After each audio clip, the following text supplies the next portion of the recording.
Sawadee Krap. Good morning, everyone who's in Asia, and good evening, and in other places, depending on your time. This is the second webcast of ISEAN Thailand, the Institute of Security and International Studies of the Faculty of Political Science at Chulalongkorn University. This is our second webcast. Last week, we had a dialogue on COVID-19, coronavirus, and the ASEAN regional response to the extent that there has been a regional response.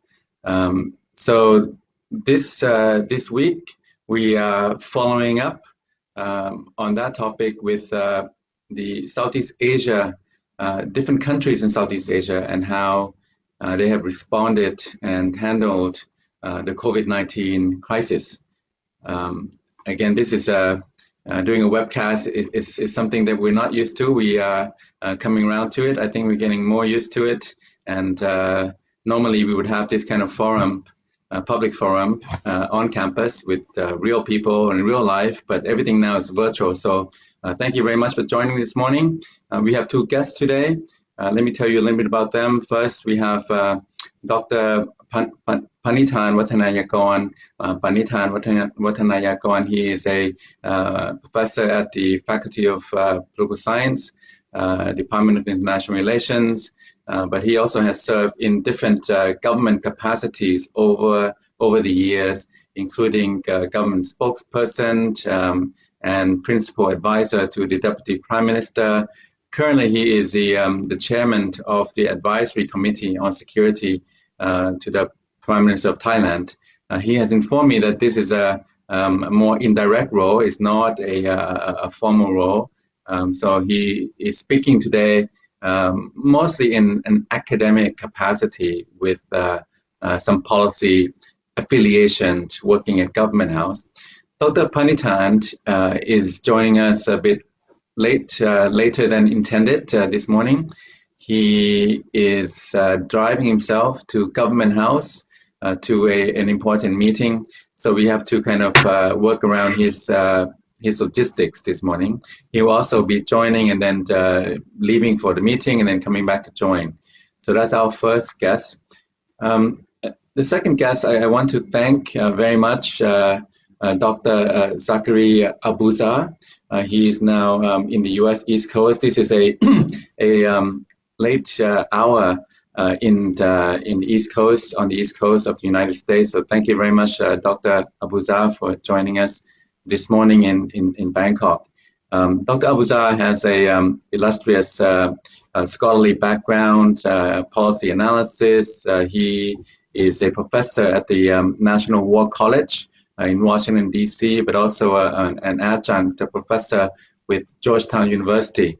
Dr. Abuza, you can look him up on Google. He has published a wide array of articles and books on Southeast Asian politics, regional issues, security affairs. So he is a very much seasoned, a veteran, accomplished scholar of Southeast Asian studies. Last week, we had a dialogue about ASEAN as a regional organization and looking at the ASEAN +3, the various ASEAN-related architecture, and we talked about how ASEAN has been the kind of the driver of regionalism, architecture building in Asia, in broader Asia, including the East Asia Summit, ASEAN Defense Ministers Meetings Plus, ASEAN +3, going back to APEC and so on. And we had a bit of a conclusion that ASEAN has a lot of work to do as a regional organization handling COVID-19, because the coronavirus crisis can really undo and undermine a lot of the ASEAN achievements. Today, we will take a different different angle. We will still be looking at Southeast Asia, but we're going to look at governance issues, governance and different governments, political regimes. We're looking at different individual countries. Dr. Abuza has been tracking very closely the infections, the mortality, and recoveries in different Southeast Asian countries. So we will touch on two main themes. One is the individual responses from different Southeast Asian countries and governments. We have something in Thailand. Dr. Panitan will magnify and amplify the Thailand case. But we also want to look at Cambodia, Philippines, and the broader Southeast Asia region.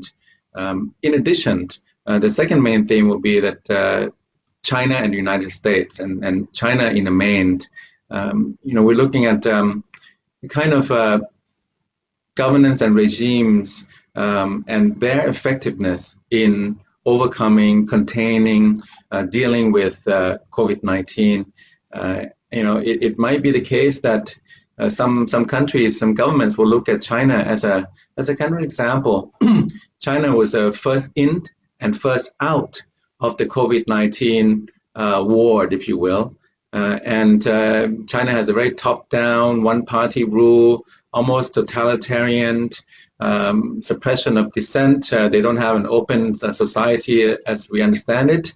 But China has been successful and effective in coming to terms, containing, stabilizing, and now reopening the economy and society after several months of lockdown and stringent measures. So we were looking at these two main themes.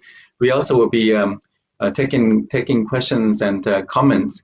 In fact, I already have a few from Ambassador Bishnoi, Ambassador Bhagwan Bishnoi from India along these lines. So we'll be taking also questions and comments along the way. Please write them to post them to ISIS Thailand gmail.com or the ISIS Facebook Messenger, and from the ISIS Thailand Facebook Messenger, I will then have a look, and then we can go through the questions and comments. So we have about almost 90 minutes now, up to about 11 o'clock Thailand time. Since Dr. Panitan has not joined yet, let me proceed by sort of laying the context a little bit. The different responses in Southeast Asia have been very striking in some areas, and also a bit muted in other countries. So, for example, we have emergency decree, a measure of emergency rule in the Philippines and Thailand, and this COVID-19 crisis seems to have tightened the authoritarian grip in Southeast Asia. It certainly the COVID crisis has not led to more open societies with rights and freedoms. Basic rights and fundamental freedoms have been curbed and circumscribed by the crisis. And the different governments have used the crisis or have had to respond to the crisis by tightening control. So on that note, if I may turn to you, Zach, Dr. Abuzar. You have been keeping a watch very closely. How would you assess some of the responses from the different Southeast Asian governments? Has this been used as a kind of a pretext to tighten authoritarian rule? Will we see a return to pre-COVID rights and freedoms? And is this region, Southeast Asia, now inexorably, in a kind of on a clear path towards greater upsurge of authoritarianism? Dr. Abuzar. Thank you for having me, Ajahn Deepanan. It's a pleasure to be here. And I need to begin with the caveat that these are my own views and do not represent the views of the National War College or the Department of Defense. The response to COVID-19 in Southeast Asia, and indeed around the world, is varied dramatically. And we've seen huge disparities in the numbers of people who are positive for the virus, even when we account for cases per 1,000 of the population to try to level the playing field there. And we've also seen enormous differences in the case fatality rates between, in Singapore and Brunei under 1% to Indonesia, which is almost 10%. We know that some governments have been very proactive and put in place very quickly robust testing regimes, did contact tracing, they imposed strict quarantines, all at the short-term expense of their economies. And other governments that were in complete denial, downplaying the crisis and fearing negative economic repercussions. The success has nothing to do with regime type. Indeed, some democracies, Taiwan, South Korea, New Zealand, have had some of the best response in the world, while others in the Philippines and Indonesia have floundered. Likewise, we've seen some autocracies do better than others. When I am obviously very concerned, as you said, about the trend in authoritarianism. This is something governments are often around the world, and this is not a Southeast Asian thing, often use crises to amass powers and authorities that they would otherwise not have. In Thailand and the Philippines, the regimes have quickly relied on emergency powers. Both governments were very slow to react. They had very halting responses at first. Even in Indonesia, we're seeing a crackdown on freedom of speech and greater authorities for the military to help in this. And obviously, we've seen a real grab for power in Cambodia. No government should be blamed for a pandemic. That comes naturally. But they do deserve to be scrutinized for how they respond. And I think there are 5 interrelated things that we really need to look at. Leadership, Dr. Abuza, I'm going to interrupt you just for a second. Could you please speak closer to the microphone? We're having a bit of a time. Yeah, please, thank you. Is this better? Good. All right. No government should be blamed for a pandemic, but we can scrutinize them for how they respond to it. And I think there are 5 things that set governments apart in their response: leadership, government transparency, government legitimacy, intergovernmental coordination, and government planning and preparedness. And again, the governments that have fared well have done well across those different metrics. And the governments that have done poorly have had poor leadership, a lack of government transparency, have tried to accumulate powers. Those are the ones that we should really be concerned about, their case rates. Okay, very good. Thank you very much for this first round. I want to bring in, I think Dr. Panitan has joined us now. Good morning, Swadee Krap, Dr. Panitan. Thank you for joining us. And obviously the traffic was not too bad because you got to Government House very quickly.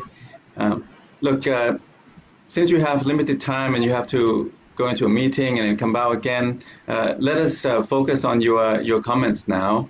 We've been talking about 2 main themes, the different responses of Southeast Asian governments, in emergency decree, emergency rule in the Philippines, in Thailand, and tightened authoritarian rule in Cambodia and other countries. So on Thailand, there are a lot of questions, Dr. Panitan, on Thailand. The emergency decree, where are we now in Thailand? We have had curfew, the emergency decree, and what can we expect in the next few weeks going forward in terms of resuming some of the pre-COVID lifestyle and activities and work and school and so on?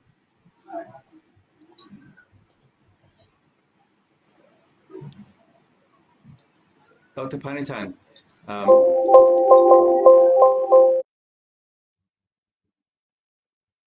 Can you hear us?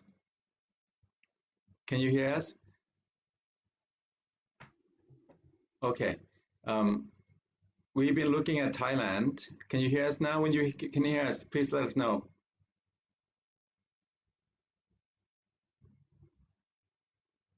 Okay. Let's continue the conversation until we get a word from Dr. Panitan. The technicians, please, our tech staff, let me know when Dr. Panitan is connected. In the meantime, I will go back to Dr. Abuzar. So do we have to be more concerned, Dr. Abuzar? I mean, the Philippines, Indonesia, what in terms of the coronavirus itself, the spread, the outbreak, the infections, how bad is it? How much worse do you think it will be? I mean, we're not doctors and medical experts, but in terms of tracking the trends, the curve has been very upward sloping for Indonesia. And Indonesia has a large population, 270 million, Philippines 110 million, and the numbers seem low to me. Is it because of the lack of testing, or we have very low numbers also in Myanmar, in Laos, in Cambodia, Vietnam and Singapore seem to have been the most vigilant and proactive in facing up squarely to this COVID-19. What would be your assessment of how grave, how concerned we should be going forward over the next few weeks with large countries like Indonesia and the Philippines?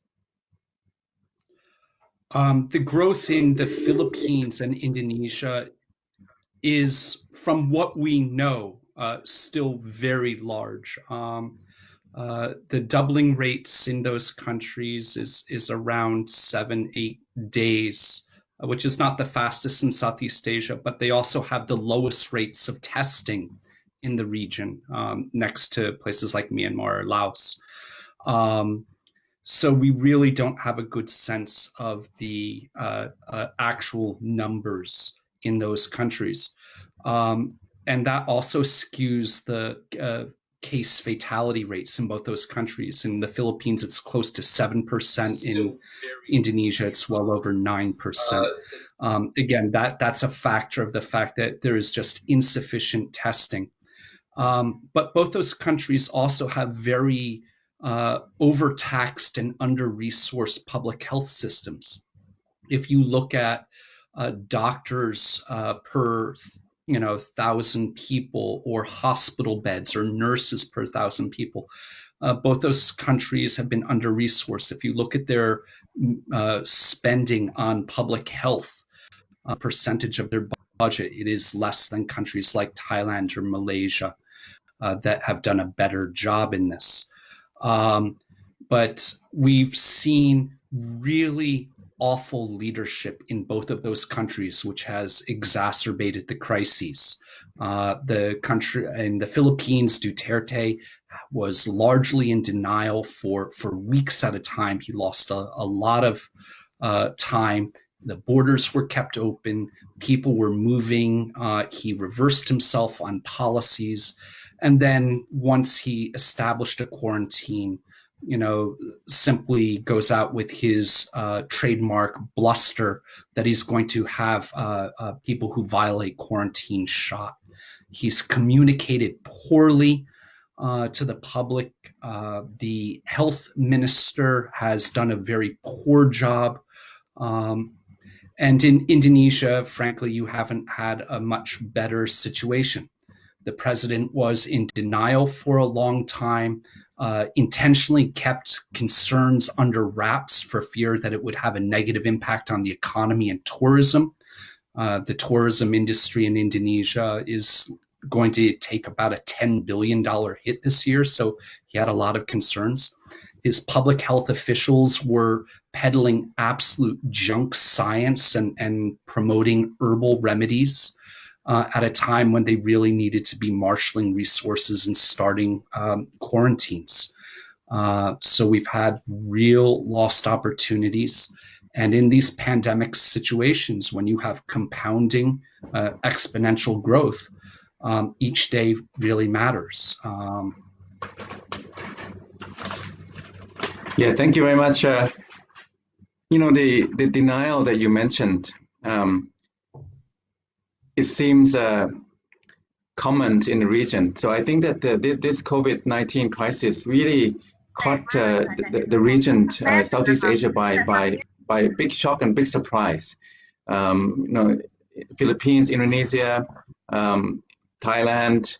I mean, I think initially they just couldn't believe how bad. They couldn't anticipate how bad it would be, and then it really took off, and then they had to backpedal, and they've been behind the curve, behind the messaging since then. So I think now Singapore has been at the forefront of it. Vietnam has been able to, I think, stay on top of the crisis and the narrative. But the other countries, I think, have been kind of behind, and we can see flip-flops. We can see kind of ineffectiveness and mismanagement and confusion. But now, I'm just thinking, moving forward. In 1997, 1998, we had a devastating economic crisis in the region, but mainly Thailand, Indonesia, Philippines, Malaysia, not so much the CLMV countries, Cambodia, Laos, Myanmar, Vietnam, and to an extent Singapore, yes, Brunei, very small country, very limited. But and then back then, it kind of, recovered, and the region, the different governments, we moved on, different governments and societies. This COVID-19, I just wonder how bad will it get, and would it lead to domestic political changes in some countries? Often, when you have a crisis situation, it fosters and cultivates a lot of domestic pressure for change. I think in Thailand we're seeing some of that. I think in the Philippines we're seeing some of that. And maybe elsewhere in the region as well. Do you see any governments, any particular governments that are in danger or at risk of mismanaging this COVID crisis to a point that they may face domestic pressure for change, for government change? Before I answer that question, let me start with what you began with, that this pandemic caught governments by surprise. And I think we should ask the question, why? This is something that epidemiologists and virologists have been warning about for years. And it's not like Southeast Asia has no experience with this. We've gone through SARS, H1N1, avian influenzas, swine flus, MERS. So this was in the works. Government should have known about this. This was not a black swan event. And by black swan, I mean low probability, high impact. This was really a pink flamingo event. It was there for everyone to see. People were warning about it. It was bright, and governments looked away. They did not want to make the investments in this. So, that gets to the second part of the question. Since governments looked away and did not handle this well, with the exception of Singapore and Vietnam, does that put them in some sort of political jeopardy? So let's look at a couple countries. Malaysia is an interesting case. They were the country first really hard hit by the virus. Until this week, they had the largest number of cases.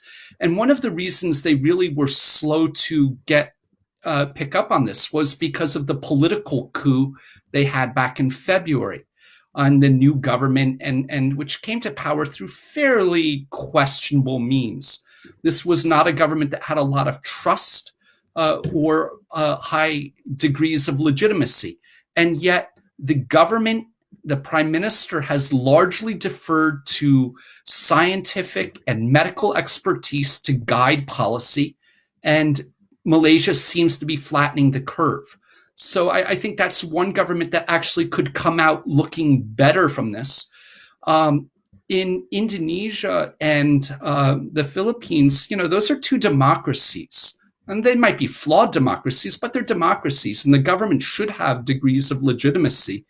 And yet they have really squandered these because of their incompetence, their inability to get the different government agencies to coordinate with one another, to come up with a holistic plan that deals with movement of people, gets them to think about an economic recovery plan.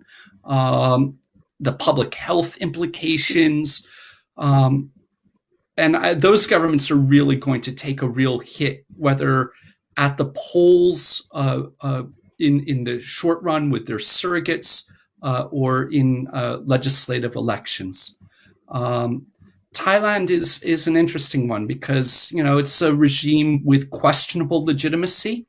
We've seen them flip-flop on decisions from the very start. We've seen leaders try to look for scapegoats outside. And yet the country has largely been saved by the fact that it has some of the best public health in the region. Okay, thank you. I want to just make a mention. I want to apologize to our viewers. Dr. Panitan has had to go into a meeting at Government House, and I'm not sure if he will return in time to join us for the rest of the show. I hope so. So we'll give you an update a bit later. Moving on this dynamics now, Dr. Abuzar. You see China.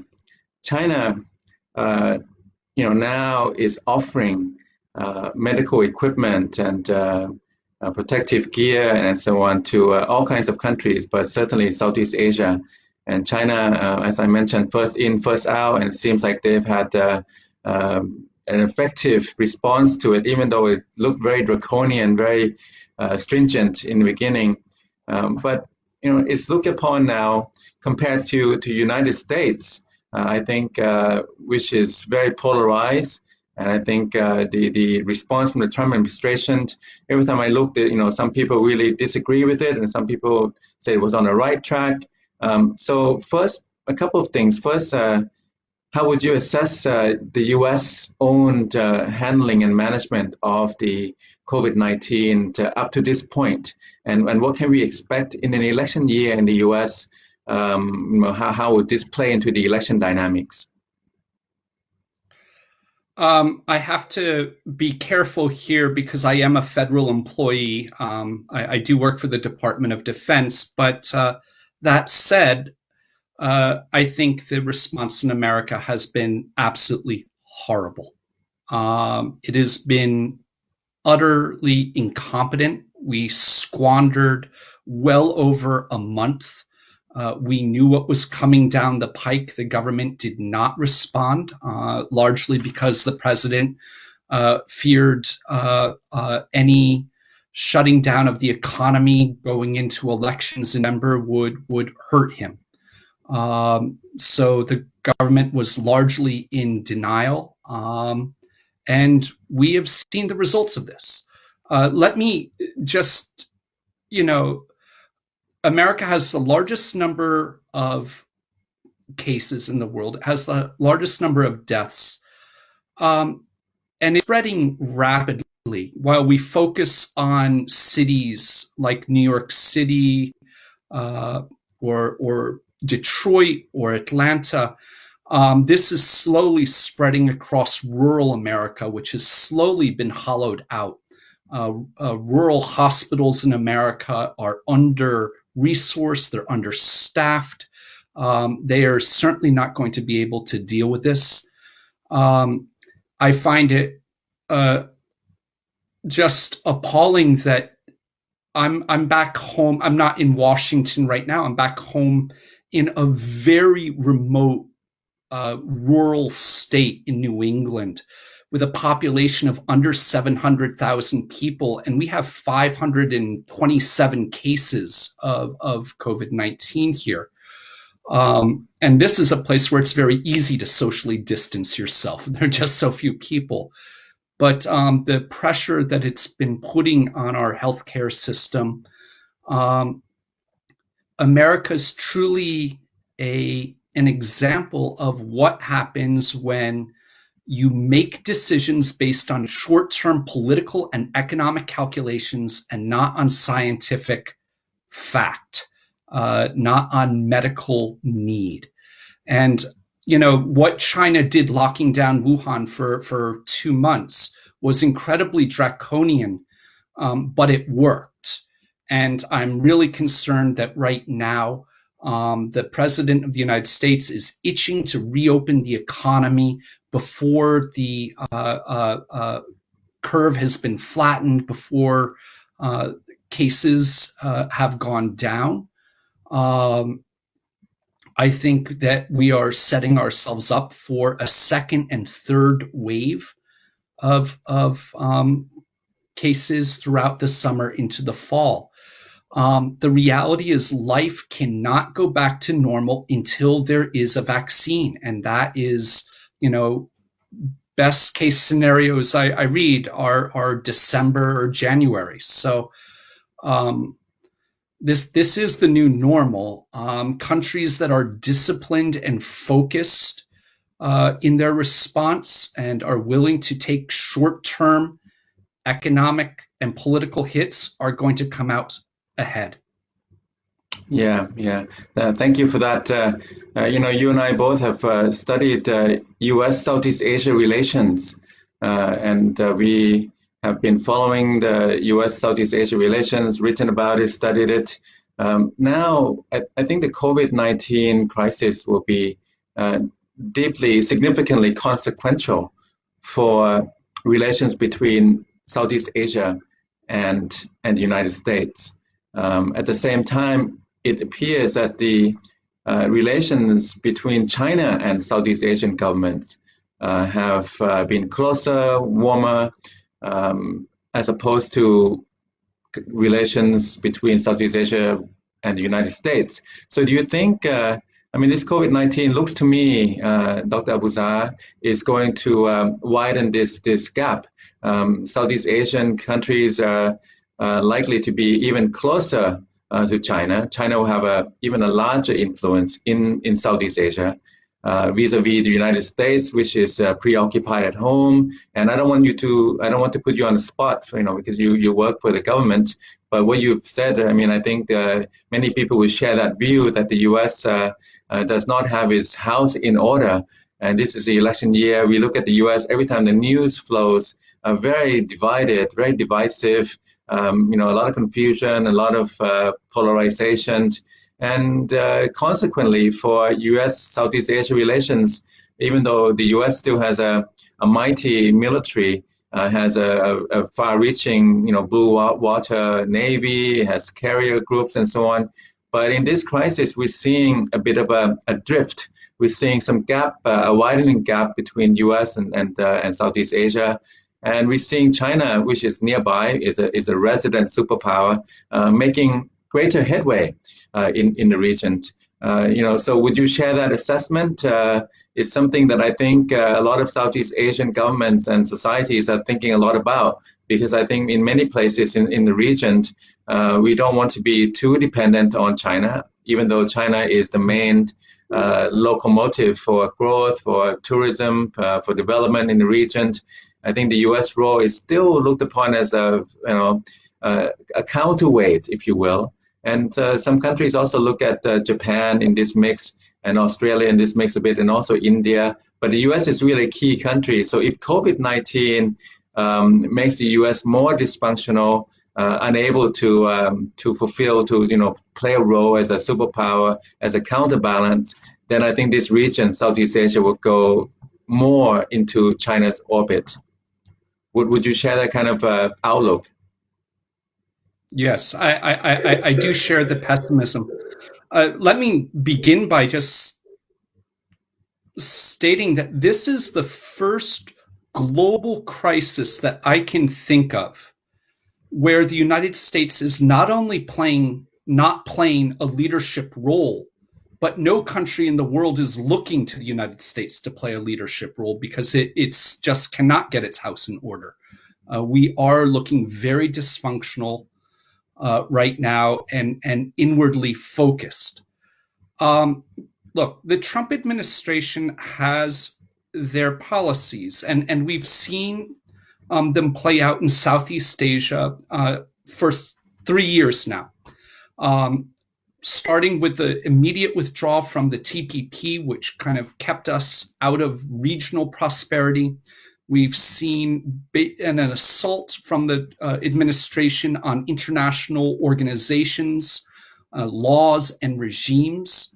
The questioning of alliances This is we really have hurt ourselves in Southeast Asia at a time when Southeast Asian governments, and Thailand would certainly be one, are looking to China for greater political support, diplomatic support, the Philippines as well. The United States has stopped promoting democracy and good governance in the region. And, as I said at the start, COVID-19 response is all about governance. It's about leadership, government capacity, and we no longer support those efforts. We've cut back on USAID funding for the region, which includes pandemic monitoring and response. And even if you look at the one thing the Americans do very well, which is military presence in the region, we've increased the number of freedom of navigation operations in the South China Sea under the Trump administration, which has been very important. But if you don't take things like pandemic seriously, guess what? We have 4 of our 11 aircraft carriers with COVID-19 on them. The 2 carriers deployed to the Pacific are now dockside, unable to because of COVID-19 cases. And this is not something that we have really thought about within the defense establishment.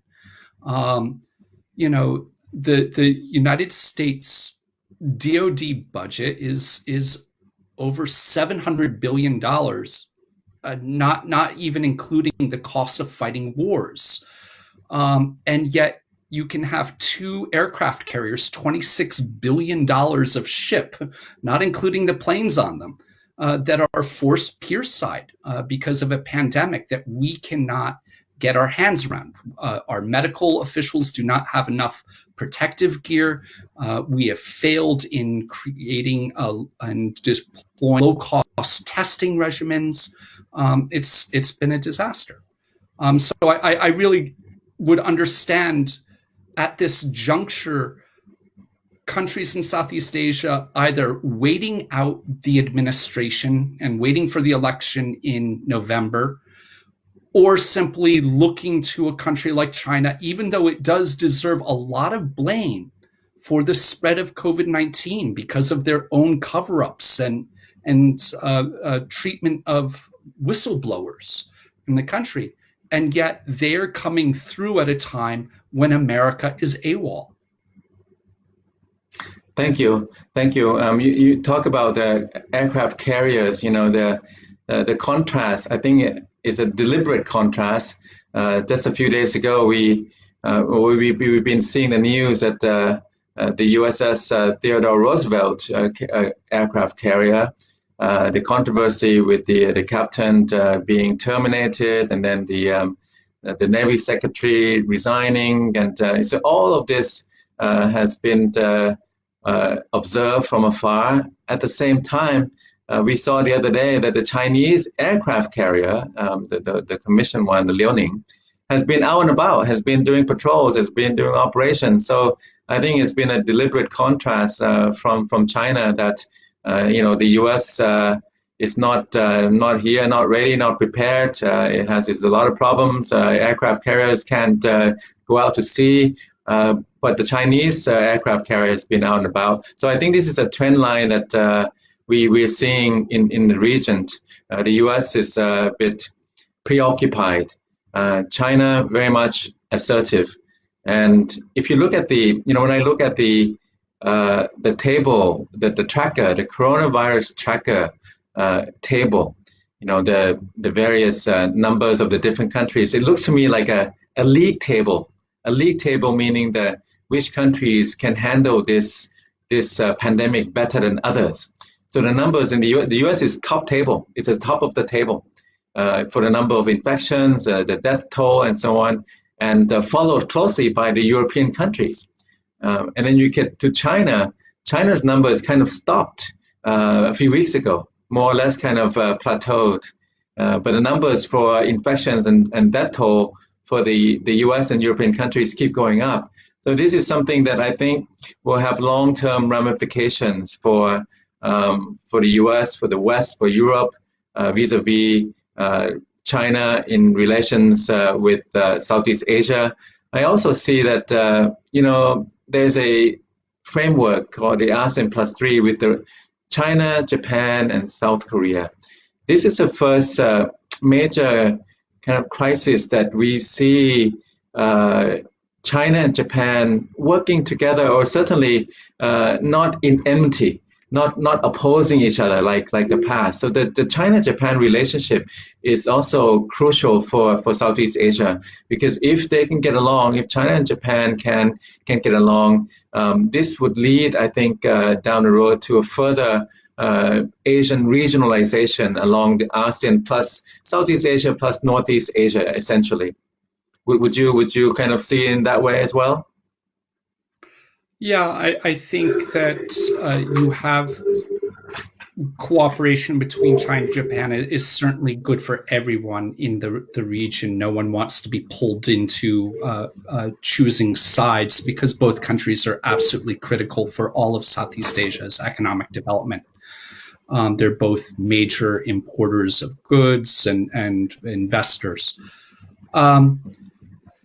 But I think we should also back up, and we should question China's numbers. Look, this is a totalitarian regime that engaged in a cover-up of this outbreak. They deserve a lot of scrutiny.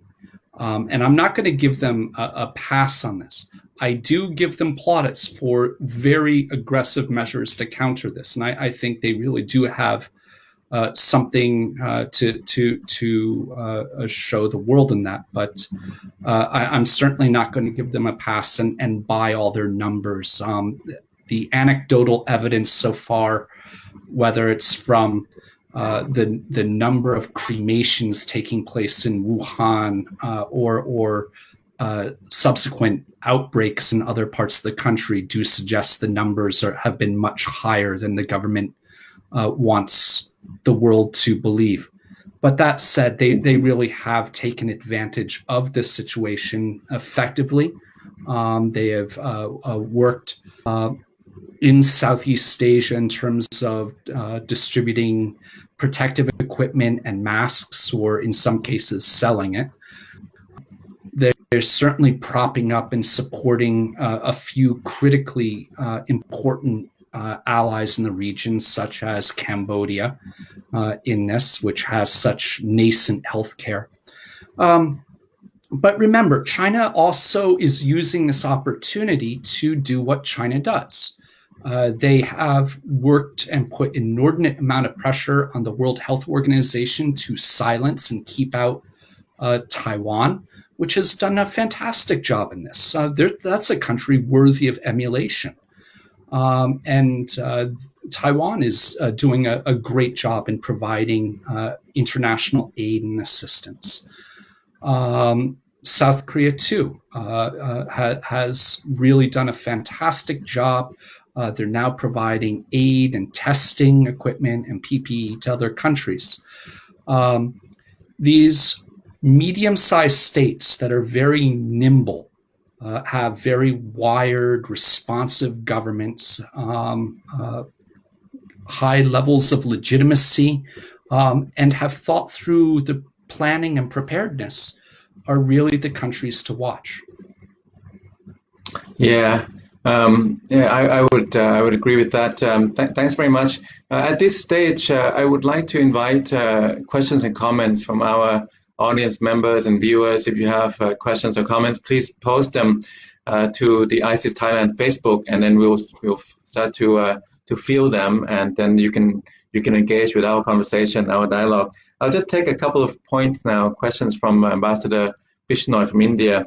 The international cooperation. Are we seeing enough of it?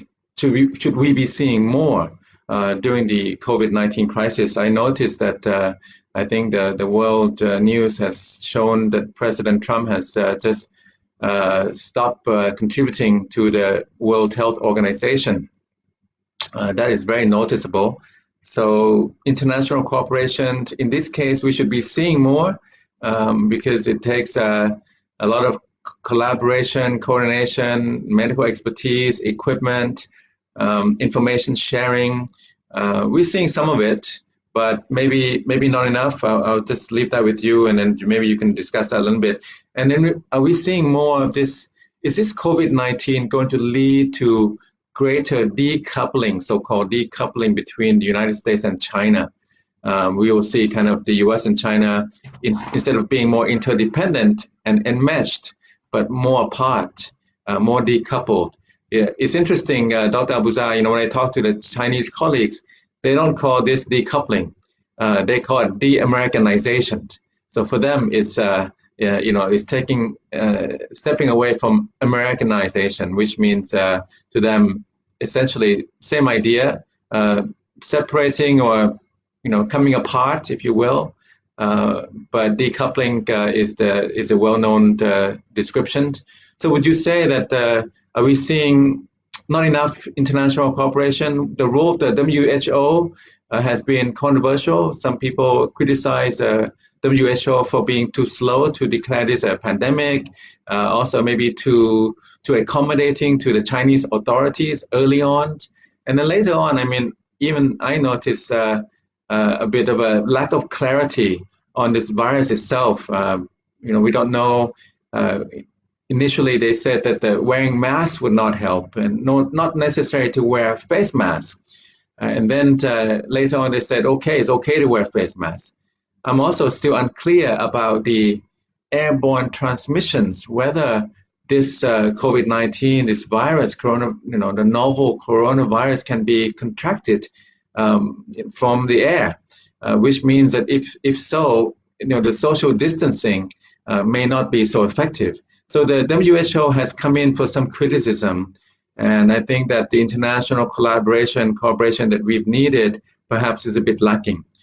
And this crisis seems we're going to see, for the first time, a lot of foreigners are going home, have gone home. So there are now some very interesting phenomena. More foreigners, more nationalities of the different countries are staying home, and more than ever in our lifetime. And they're abroad less than ever in our lifetime, meaning that, in any country, there are fewest foreigners at this time. That's a very interesting phenomenon. So we're seeing that kind of decoupling already. A lot of Americans have come back, a lot of Chinese have come back, and looks like we will also see different patterns of productivity, production, supply chains, production networks. Maybe we'll move closer to home. I know the Americans, some American companies have done that, reshoring. This will then undermine the world economy, international trade, and it's really ominous and alarming that we're seeing this kind of trend. What would you say to these two subject areas, Dr. Abuzar, international cooperation or lack thereof, and then the decoupling dynamics? A lot to unpack there, a lot of questions in there. So let me get started. The World Health Organization was too slow to call it a pandemic. They certainly were too accommodating to China and basically didn't push the Chinese hard enough and get the samples needed. The World Health Organization definitely deserves criticism.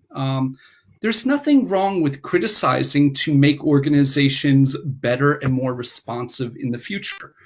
But the Trump administration's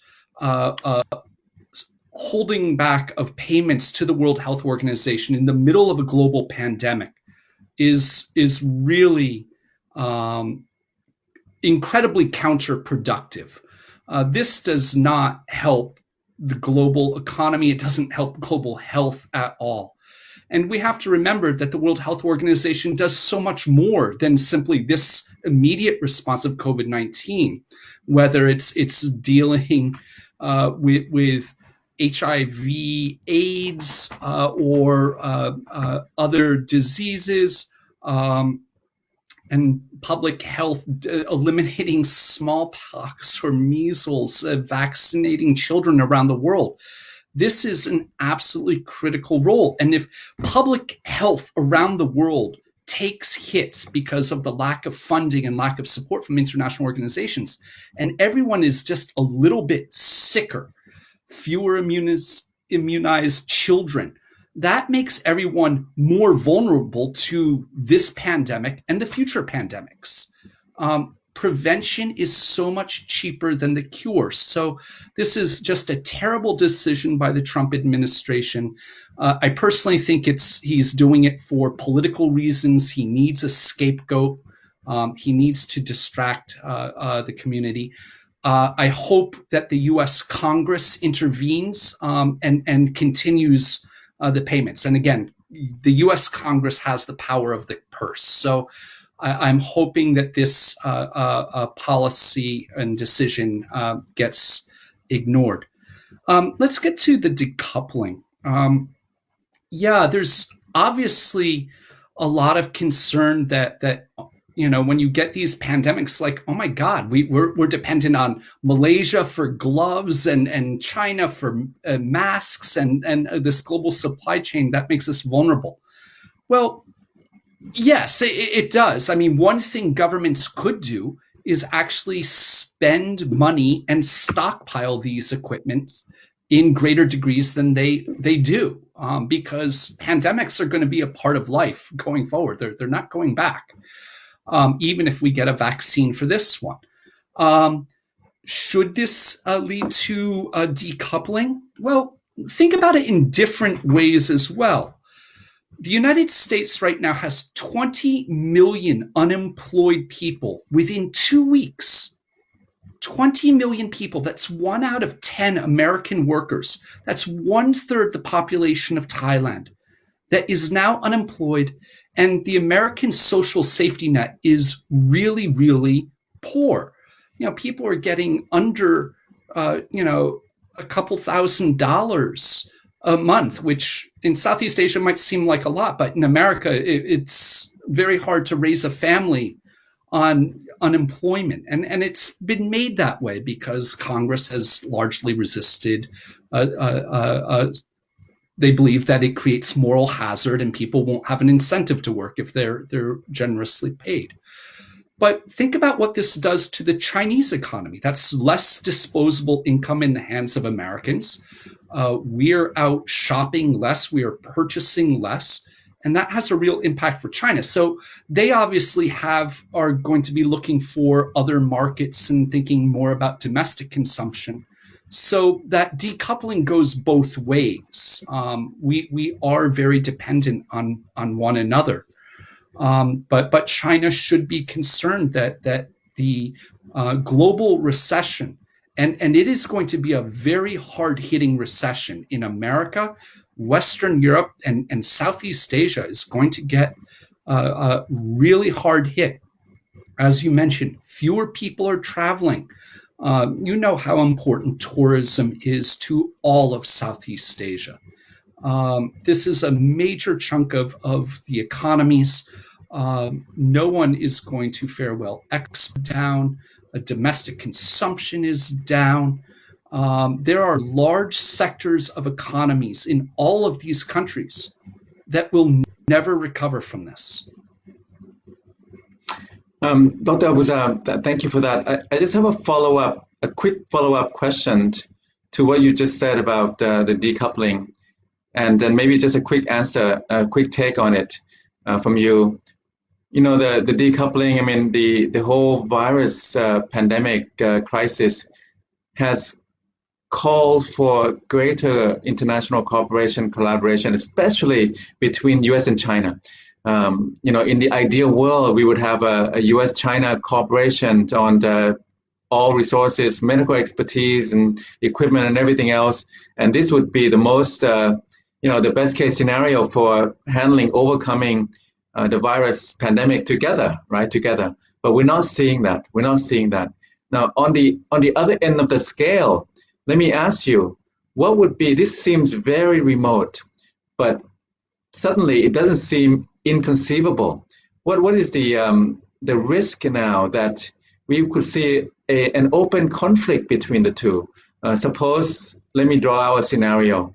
Let's say, in 3 months, 6 months time down the road, it has been decided that China is responsible for spreading the virus, and somehow it should be held to account for this outbreak. And then the Chinese get very defensive about that. And then, this kind of tension that we've had, could it lead to open conflict, let's say in the South China Sea or elsewhere, and this kind of conflict is very remote. It seems outlandish, but for the first time to me, it's not completely inconceivable because on the ground, in the waters, on the high seas, we can see maybe overreaction, maybe mutual antagonism leading to accident. Or could you see any kind of this conflict in a remote way at all? I don't think it will come to armed conflict. I think both states have every incentive right now to manage the escalatory ladder. Even if there was, for example, an incident at sea in the South China Sea, I think both countries really could ill afford a conflict right now. However, short of that, I see very little optimism. Okay, no optimism that U.S.-China relations are going to improve anytime soon. Leaders in the United States are already looking for scapegoats, and we've seen it rhetorically, calling it the Wuhan virus or the China virus, right? Trying to paint blame on this. There is a conspiracy theory that the chairman of the Joint Chiefs was asked about the other day, whether this was a Chinese bioweapon that accidentally leaked out from one of their top military biolabs, which is in Wuhan. And even though scientists have roundly disputed that and said, no, this is something that we have found in bats and pangolins, and it's in a family of viruses that we know all about, naturally occurring, naturally evolving in nature. People are globbing onto the conspiracy theories, and not just them. I mean, political leaders themselves are globbing onto this.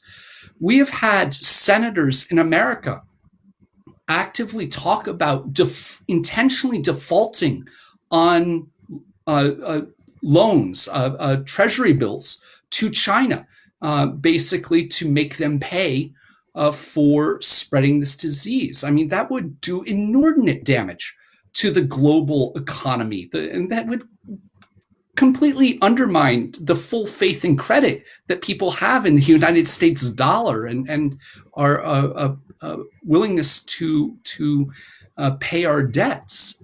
And yet we're entering election season, and a very high stakes election. So just, you shouldn't be surprised by some of the rhetoric and finger pointing and blame that you are going to see. And my guess is you will see it in campaign ads very soon. And on the Chinese side, they're not angels, right? Xi Jinping has done so much in the past few years to consolidate his own power. He has changed the constitution to give himself unlimited terms. He has eliminated and removed political rivals. This is as one-man authoritarian rule that we've seen since Mao. And, so when things do not go well in China, you can't pass the buck when you've committed so much power in the hands of one person. And so he has every reason to deal with political dissent and people questioning him, and appearing strong and resolved too, because This was costly to China.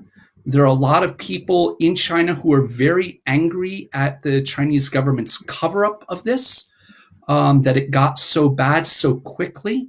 And so there are political motivations within China for not compromising and not cooperating with the United States, especially as the United States continues this anti-Chinese rhetoric. Yeah, thank you. Thank you. We have a number of questions, including from the UK Ambassador Brian Davison. But let me first take a question from Willie Tam in Malaysia. Willie Tam asks, what are the prospects now, Dr. Abuzar? We're looking at Philippines and Indonesia. They are big question marks. Whether the infections can really spread and it could get a lot worse. And then in contrast to Singapore, Malaysia, which countries that have handled the COVID crisis much better. So COVID is going to lead from the public health crisis to an economic crisis. There'll be, economic contractions in a range of countries, certainly across the region, Southeast Asia. And then with the economic crisis, we could also see political tension, confrontation. So this is a multi-layered crisis, really, starting from the COVID-19. Do you see this, in the region spreading around, like we're seeing a public health crisis, the outbreak spreading around the region, and then with the economic crisis be regionalized? Will we see something like 1997, 1998? That's the first issue. And then a second, this question comes from Gwen Robinson, who is a senior fellow with ISIS Thailand. She's talking about lockdown in the US, and I think you addressed this already, whether this would be lifted too soon or not. But there's also a related issue I want to raise about the balance between lockdown, about the stringent measures, and economic well-being. I mean, we want to be safe, but we also want to survive. Not just safe from the virus, but also survive economically in terms of income and job losses and so on. So where do we draw that line? In my own view, first on the Philippines, Indonesia, these are big question marks to me. Large populations, not very strong healthcare systems, and low testing and so on. And I'm not sure this could really spread in those countries. So I think there's a need for assistance, for a lot of information sharing, and a lot of vigilance to make sure that the COVID situation in Philippines and Indonesia do not spiral out of control, because this could be consequential for the entire Southeast Asia region. And then I think the economic crisis would be pretty deep and sharp. The different recovery curves, they're looking at V, W, maybe L, maybe U, maybe sharp downturn, prolong a bit, and then eventual recovery. It might take 2, 3, 4 years before we reach the pre-COVID GDP, the economic conditions prior to the COVID crisis. So that's something that I think Southeast Asia really would have to grapple with going forward. On the lockdown, U.S. lockdown, I think, I'll leave it to you, but these are tough choices for governments, isn't it? For any government, we're seeing some relaxation or loosening in Europe, Denmark, Germany even, reopening small businesses, some schools, Denmark. Sweden has been the outlier, has been astounding, because Sweden has not really shut down or locked down. It has remained somewhat open, and it's basically has lived with the virus, with the coronavirus, and trying to keep the healthcare system up, keep the numbers down, and trying to kind of go over time and re-emerge and overcome this way. and it looks like it's working for now. In Southeast Asia, the lockdown in Thailand, I can say, there's a big debate about people. You also have to remember, I think probably the same in any country. You have a few weeks of lockdown, curfews in Thailand included. First, after a few weeks, the government measures on social distancing and heightened hygiene and these curfews and forced separation of people and so on. It has worked to a degree. Numbers have come down, seem to be plateaued. So now people also get sick and tired of being inside. And they don't get to go out. They don't get to see their friends and relatives. So people are also sick and tired of that. And also people need income. A lot of people with salaries, they are okay, more secure. But people who live from paycheck to paycheck, a lot of people in Thailand are in the informal economy. Same with Philippines, Indonesia, Myanmar, Cambodia. A lot of people don't have salaries, payroll, and they're not on payroll. So these people, they also want to have their jobs back. They want to get back to work. The government relief programs have been very mixed. Singapore has been proactive. Thailand has been a lot of controversy about, this 5,000 baht a month. They've got this. Some people have not been successful in applying for it, even though they deserve it.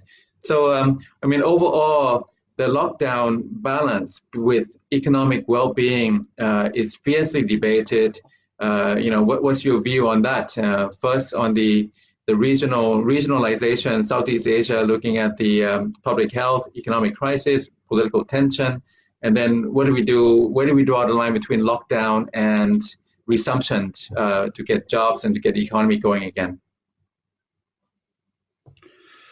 I'm the last person to be talking about economics.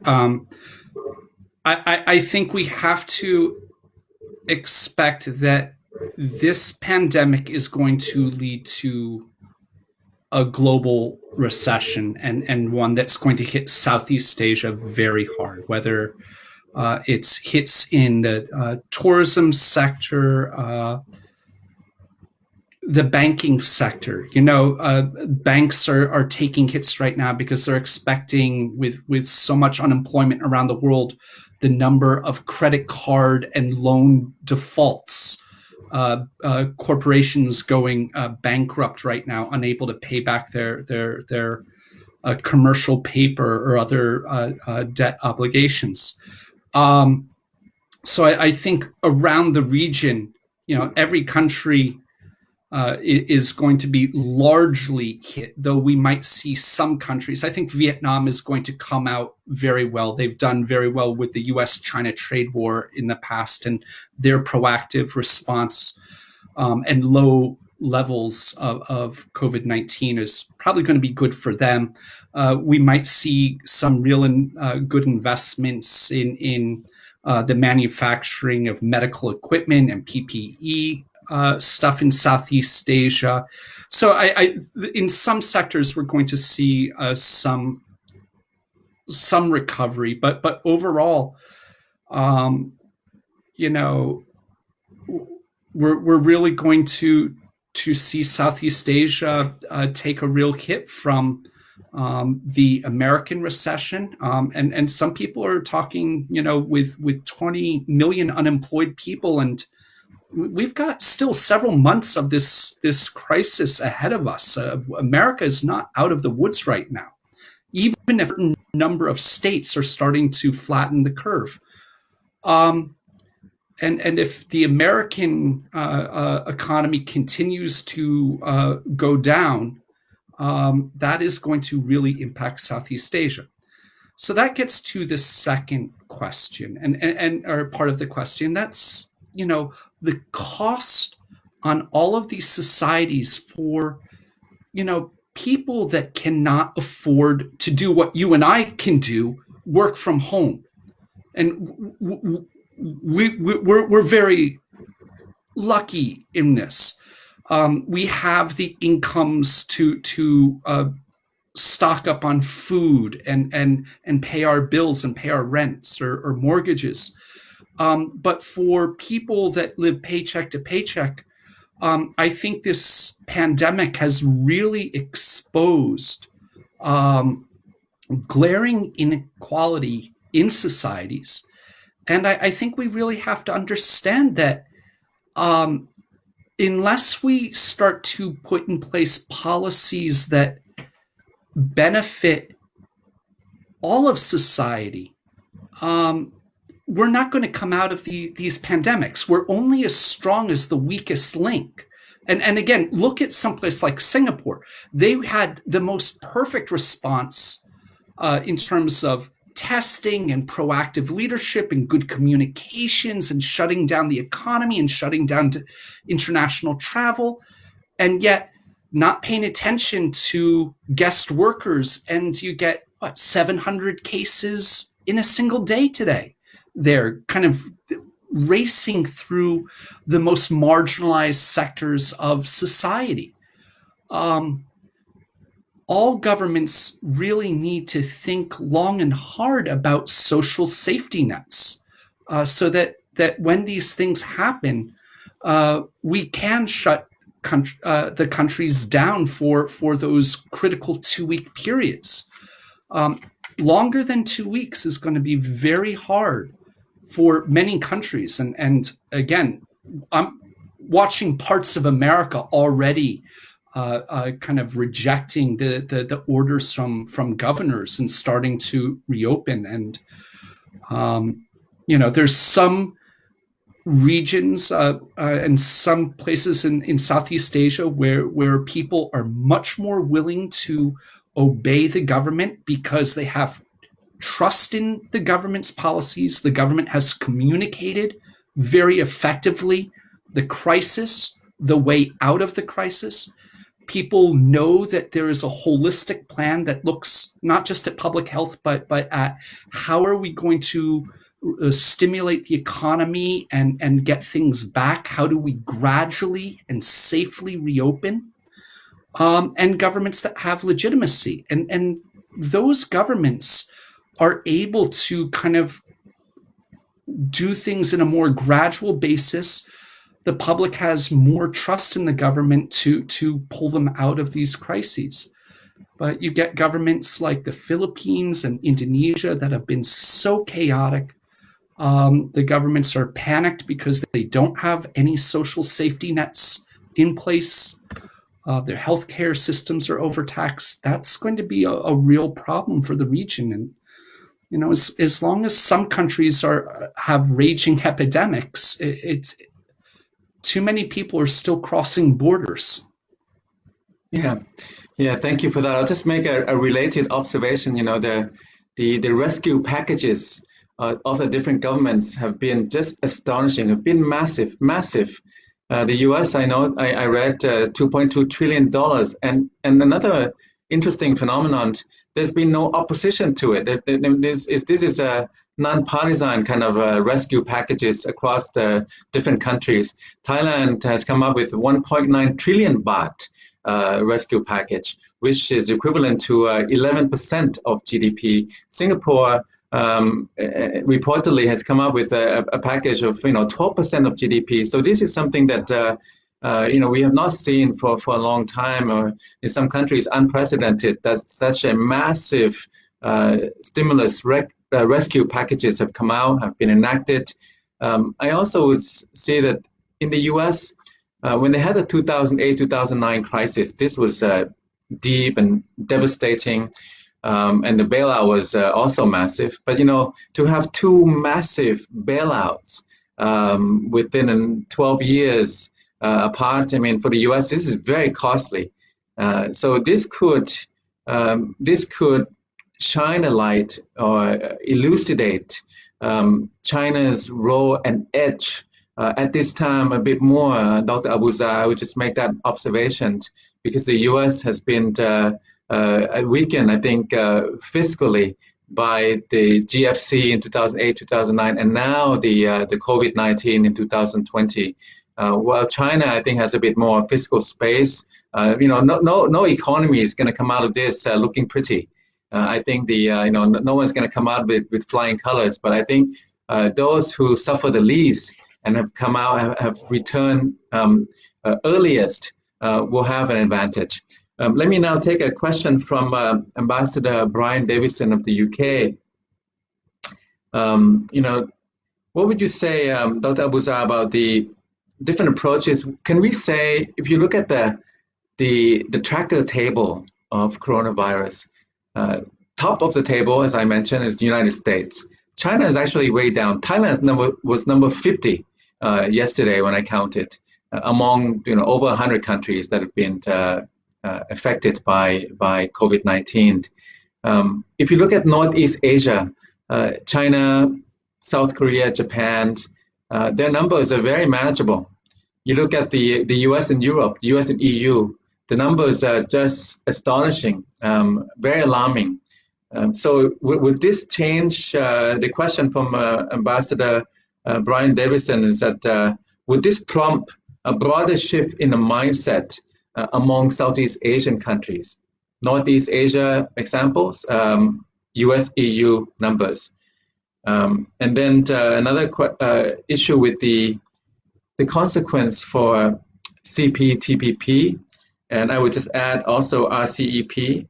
What would this kind of mean for these regional, trade liberalization vehicles?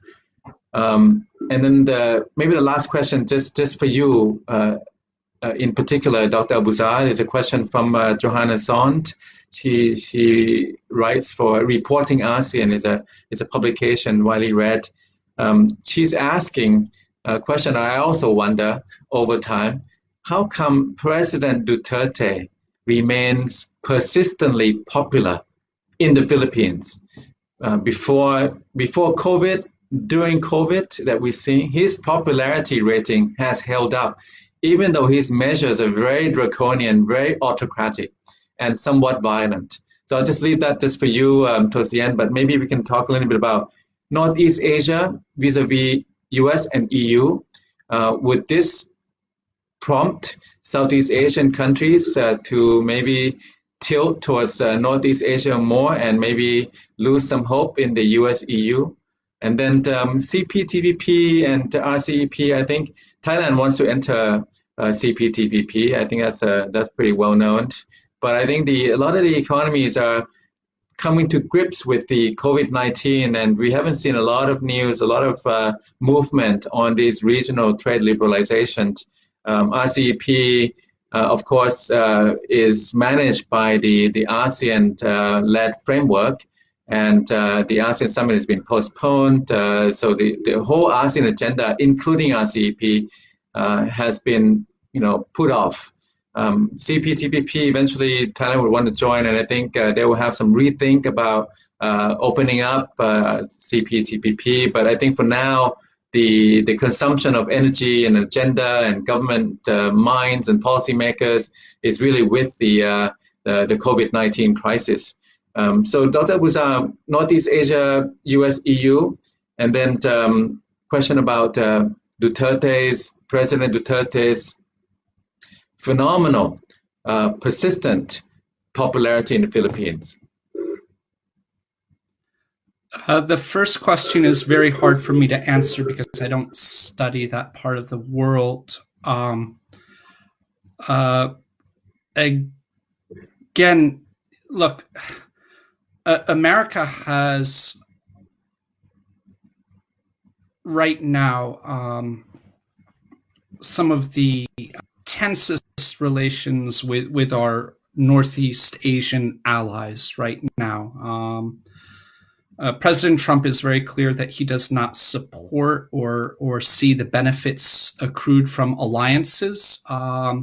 We are in the middle of trying to renegotiate basing in Korea and have demanded a 5-fold increase. That sends a very strong signal to Southeast Asia and other parts that whether America's really there for them, committed to regional security or prosperity. Northeast Asian states are critically important to Southeast Asia economically, and that's only going to continue. And as I said before, what we've seen from South Korea and Taiwan, in terms of their response to COVID-19, very agile, nimble states. I do hope that states, when we start to get on the other side of this pandemic, start to look for lessons learned and what countries have done very well, and study the systems and models and what they put in place to do this. In terms of trade liberalization, it's really hard to see, as we're kind of looking at a global recession, any politician supporting trade liberalization, with skyrocketing unemployment. And yet, I don't see us going back and reversing the global supply chains that we have. Now is probably the time that we actually need to improve trade liberalization and get in place better agreements that more reflect the 21st century economy that exists. For years we were using trade agreements that did not take into account large swaths of the modern economy, whether it was cyber or intellectual property. So now is actually a really important time to have those negotiations to increase trade liberalization and to improve on the international regimes and norms. And yet, at the same time, it's hard to see politicians respond to that. And it will largely be a function of the political situations and election timetables in many of those countries. And the last point I want to make about that is, the leader of the TPP or the new TPP has been Prime Minister Shinzo Abe. And, he has worked assiduously to keep that agreement alive in the past few years, along with many other political leaders from Canada, Australia, and Southeast Asia. But Japan has really been the leader of this. And, Japan looks like they're about to go through their second wave of COVID-19 cases. Some of the policies in Japan have looked very uneven. Obviously, it was a huge blow for Japan to have to postpone the Olympics. So, and we also really don't know how much longer Abe is going to be in place. So I just have trouble imagining the further expansion of the TPP and growth, certainly until not this year. The question on President Duterte's high opinion rating astounds me. I cannot give you an answer. And, the Philippines has some of the best public opinion polling in all of Southeast Asia. The Social Weather Station and Pulse Asia are very, very professional organizations, some of the best methodology. And they have just shown consistently high support for President Duterte, with a few exceptions. The Philippine public broadly mistrusts China. They are very supportive of the United States, which is in complete contradiction of President Duterte's stated policies. The public has questioned Duterte's war on drugs, which has led to the extrajudicial killings of tens of thousands of people, including innocent people, and even those, the fact is there's been no due process. Who knows who's innocent and who's guilty? And yet the public has broadly supported the ends, even if they question the means. we shall see what happens with this. Duterte has benefited from the fact that the economy of the Philippines has been growing fairly robustly in the past few years.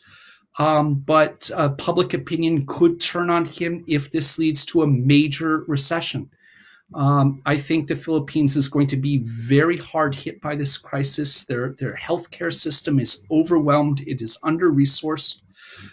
They are not doing anywhere near the amount of testing they need to do. They cannot control their populations. We're seeing large sectors of the economy being shut down, and people, some of the highest poverty rates in Southeast Asia, people who really cannot afford to continue to quarantine. And on top of that, the one thing that's so critical to the Philippine economy is remittances from overseas foreign workers. And, that's worth more than the amount of money that gets invested in the Philippines, by foreign investors each year. And so if you have a global recession and, so many of those overseas foreign workers are sent home to the Philippines and lose their jobs, that's going to be a major hit to the Philippine economy. And that's when, we might see his otherwise consistently, and I would say inexplicably, high poll ratings come back to earth. Thank you for that. I just add a little bit, if I may, on the this is an intersection between COVID-19 and regional trade liberalization. You mentioned the role of Prime Minister Abe, the leadership from Japan, particularly from Prime Minister Abe. If this COVID crisis is more challenging in Japan, and they've had a lot of issues, and the Abe administration, I think, is hard pressed on the back foot, grappling with the COVID-19 crisis. And Japan has been playing a leading role in both the CPTPP without the US, and then the RCEP. RCEP, the Regional Comprehensive Economic Partnership, this is something that ASEAN is looking after, but Japan is really the in charge, playing a leading role, and Japan is waiting for India to rejoin and then to finalize, because India has backed out, has pulled out. So in both cases, CPTPP and RCEP, Japan's role has been pivotal and instrumental. And if the domestic politics from this public health crisis turns the other way, goes against the Abe administration, that would be a big question mark about Japan's role in regional trade liberalization. Let us take, I know it's coming up to midnight your time, Dr. Abuzar, just a last quick question from Chris Seal. Chris Seal, the principal of Shrewsbury International School in Bangkok, and he's wondering what we think about the role of schools in all of this. We both teach, Dr. Abuzar. Are we seeing implications for broader creative curriculum and ways of learning? Online teaching and so on. I think that this has been revealing a big revelation about how teaching and learning can be done in different ways. I don't know to what extent you have been doing online teaching and learning over there in your space, but for us here in Bangkok and in Thailand, it's been phenomenal. It's been just epiphany in a way, because we can actually do a lot of things. Doesn't have to be in person, but there are limitations to it. So I think, to me, I worry about two things. First, it's not evenly distributed. It's not evenly accessible. A lot of school children, a lot of students in Thailand, they would need internet access. They would need laptops and at a minimum smartphones, and to be able to access this kind of online learning teaching is not. It should not be taken for granted that it can happen. It can take place. It has to be fairly distributed, fairly accessible, nationwide, really. And then the other issue is the limitations of the online. On the one hand, online has huge potential. It's been great. You can stay at home. You can save yourself you can gain 2-3 hours a day by not having to commute. And then the online teaching, it takes a bit of getting used to, but after a couple of weeks, I think teachers and students both become more accustomed to online learning teaching. And thanks to the great applications from the Zoom to the Microsoft Team, even like what we're doing now, the Facebook and Line and all various social media, it can be done. But I think up to a point. So what I would like to see is some kind of a mix, maybe out of 5 days, 5 working days, maybe we don't have to go to the office and the schools all 5 days. Maybe we can go 4 days, 3 days, and we can stagger different professions, different offices, and then this way we can have not just a better work-life balance, but also lighter traffic, better quality of life, and a broader balance in general. What would be your take from your side of the world, Dr. Abuza? And I'll let this be the last word. Yeah, I agree with everything you said about that. I think that what's happened now is simply accelerating something that was already happening in education. Obviously, that this is different.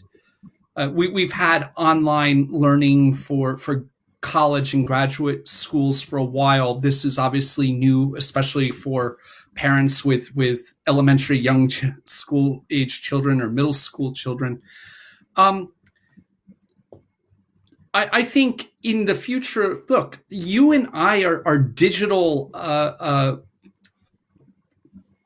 migrants. We did not grow up with smartphones, and I'm older than you, I guess, but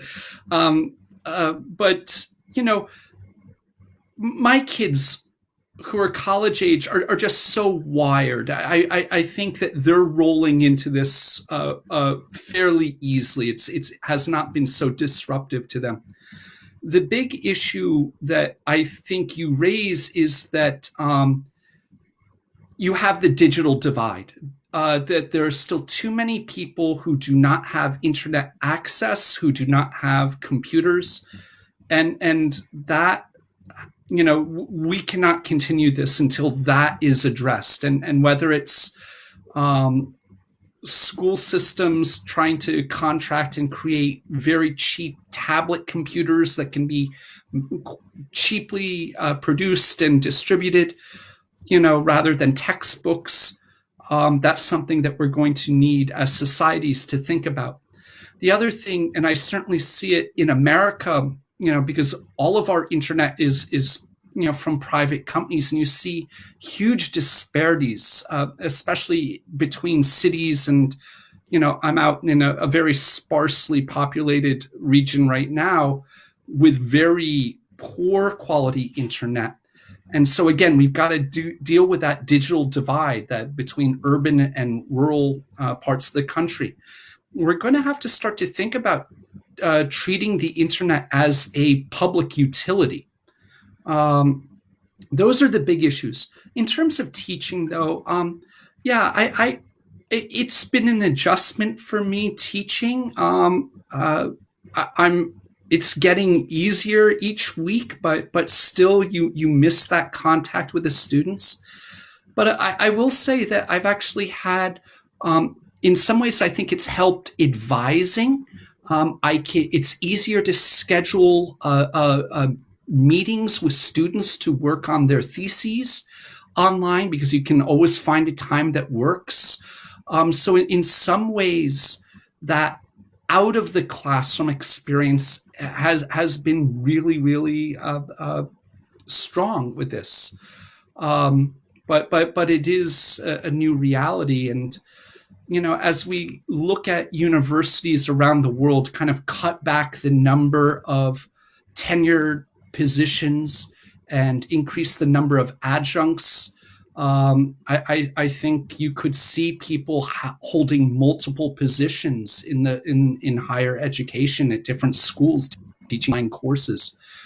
I certainly am going to go forward with all the courses I develop here on in, thinking about how do I make this more digital friendly in the case that this happens again. Thank you very much for that. I think that this COVID-19 period and with the lockdown and the quarantine, isolation, I think it has opened new frontiers to the teaching environment. If we are creative and we think of new ways, they could complement these new frontiers with the existing conventional ways of learning and teaching. So it's actually can be a big benefit, going forward. It's just now past midnight there in your part of the world, in your neck of the woods. Dr. Abuza, I want to thank you very much. I also want to apologize to our viewers again that because of sudden change in scheduling, Dr. Panitan Watanayagon was not able to join us, but we'll aim to have him later on in the weeks coming. And I want to say also next event we have is next Thursday. We'll be looking at the Thai economy, counting the costs, looking for recovery, Thailand's economy after the COVID-19 crisis. Dr. Abuza, thank you so much for spending this time with us and sharing your expertise and time from halfway around the world. Have a good night, and thank you to our viewers until next time. Thank you very much. Sawadee krap. Thank you for having me. What a pleasure.